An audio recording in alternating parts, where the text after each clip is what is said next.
Welcome to the Uriah Jokes Podcast, the podcast that if it was like a song you haven't heard yet, a song that you would only hear once, spending days in a rabbit hole, coming out the other side, thinking this is an educational podcast with my values. It is not. It's a joke podcast. Now welcome your host, Uriah Wesman.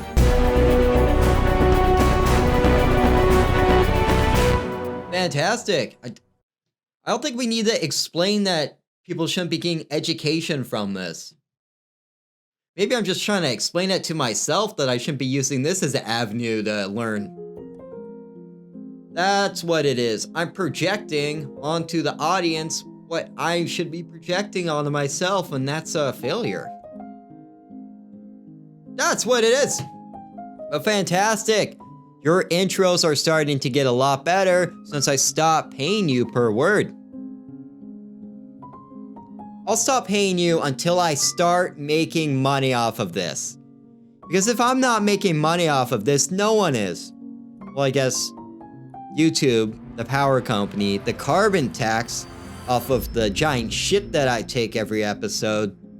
The list goes on. The list goes on, so I should keep going. But this is the Uriah Jokes Podcast, not the Uriah List Podcast, ya morons. It could be the Uriah Lisp Podcast because I talk like a moron. Everyone is making money except me. That's why I should print my own money. Nope. No one, there's no value in that. Uriah dollars, that seems like a quick way to bankruptcy. But we got a news story. That's what they're saying right here. A cat hitched a 2,500-mile trek to Alaska from Washington State. The cat returned safely to its irresponsible owners, but not before being fined $2,300 for violating the Canadian Quarantine Act. You have to spend 14 days in isolation. Well, $2,300. That's a lot of catnip. That's a lot of catnip. Whoa, whoa, whoa.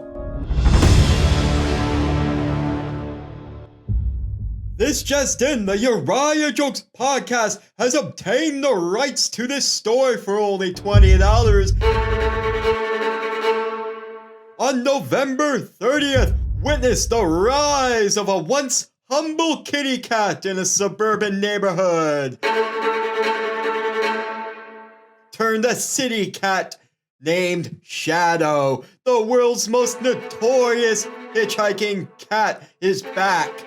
And now he's a turned cat burglar, turned cat runner for the cat burglars, runner of the king of the cats.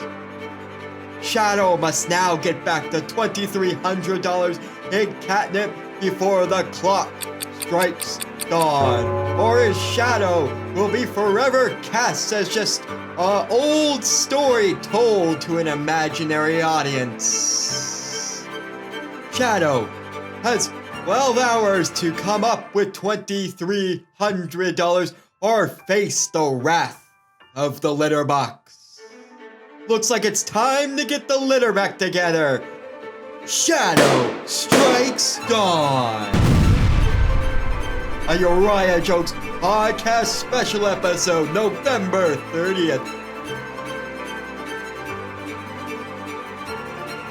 Let's get some cats around here for no apparent reason. Meow. But what this story doesn't tell you is that the cats still have the edge when it comes to hitchhiking. Back when I was 20, 19, or who knows what time, or who knows if it actually happened or whether or not I'm remembering a memory of TV. Who knows? Everything is reality is reality.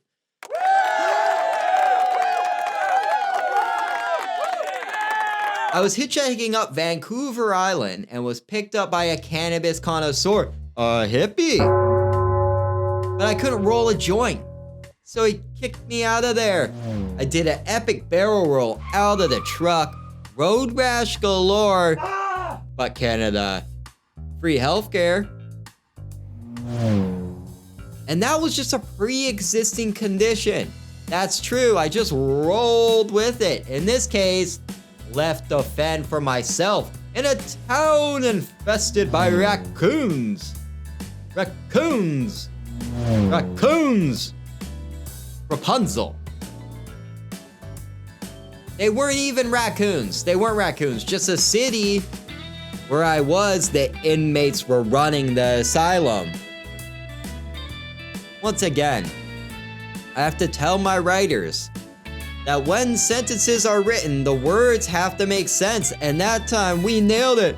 Fantastic! The city I'm talking about is Nanaimo, Prince George by the Sea. Well, only people in Canada will get that one. It's New Jersey by the sea. How about that? Or Florida. Well, Florida is by the sea. The Florida Keys! Ding, ding, ding, ding, ding, ding, ding, ding. You won $1.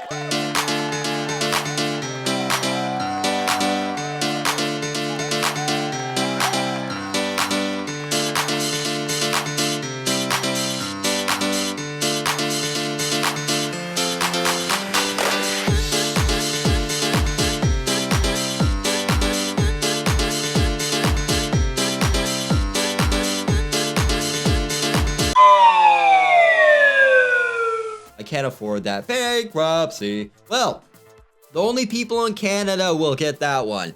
Still, no one really listens to this show. The only person that got that joke would have been me. I'd pat myself on the back, but this is a family show. Actually, if you watch this show with your family, we're doomed, ya morons. But that is higher viewership. Hey, your kids can learn something. They can learn to not do what I did. That's why I want to do a Scared Straight program where I take at-risk youth, take them to an open mic at 1:30 and be like, hey, do you want to be like this guy getting no laughs at 10:30? No, I'll read a book. I'll read a book. I want nothing. I want nothing a part of this. I thought comedians got laughs. I thought comedians had audiences. No, they do not. That's why I started Comedians Without Audiences, that connects other comedians who don't have audiences with each other, and they pay $5 and do jokes in front of each other. Oh, we're gonna make millions. We're gonna make millions.